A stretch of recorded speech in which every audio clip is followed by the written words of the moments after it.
ڕەوشی دادوەری لە هەرێمی کوردستان بەردەوام ڕخنەی جددی لەسەر بووە بەوەی کە وەک دادوەران خۆیان باسی دەکەن نەتوانراوە بواری دادوەری و دادگاکان لە دەستی حیزب و گروپ و بنەماڵە پارێزراو بن و بۆ یەکلاییکردنەوەی ململانێ سیاسیەکان بەکاردەهێنرێن. ڕەوشی دادوەری بەگشتی خراپەوە بەرەو خراپتری شەچێت ئەگەر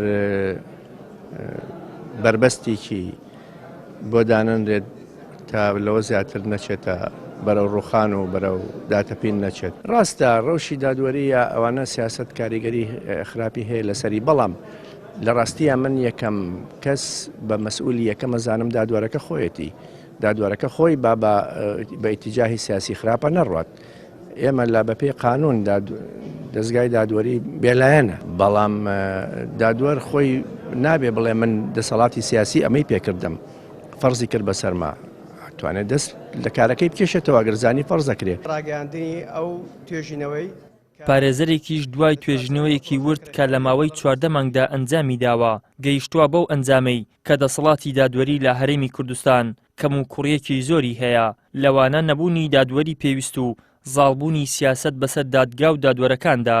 ئێمە نمونەی واقعیمان ئەوەیە کەوا لە دادگاکاندا ڕۆتین یەکجار زۆرە کە تیایدا هاوڵاتی زۆر زەرمەندە، نەبوونی دادوەری ژمارەی دادوەران و من ئەو قسەی دەکەم لێشی بەرپرسم، یعنی لەگەڵ ڕێزم لۆ دادوەرە بەڕێزەکان، بەڵام دیسان پێویستمان بەوەیە ئاست و کەفاەتی دادوەرە بەڕێزەکان مواکبەی ئەو گۆڕانکاریانە بکە کە لە دنیادا ڕوودەدات.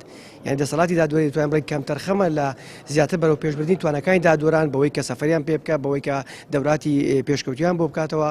یعنی ئێمە ژمارەی دادوەرانمان لەو ئاستەنیە کە بتوانین بەراورد بە پەیوەندی دەوڵەتەکان کە هەر 10,000 کەسێک پێویستی بە دادوەرێکە، ئێمە لە هەرێمی کوردستان لەوانەیە نزیکەی 100,000 کەس دادوەرێکی هەبێت.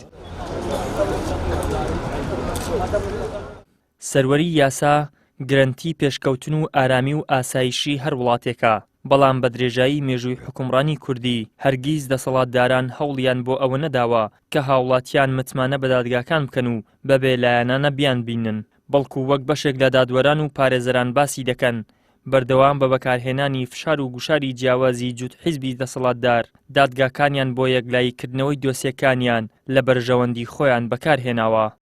ئیدریس محەممەد، کەناڵی ئاسمانی پەیام، هەولێر.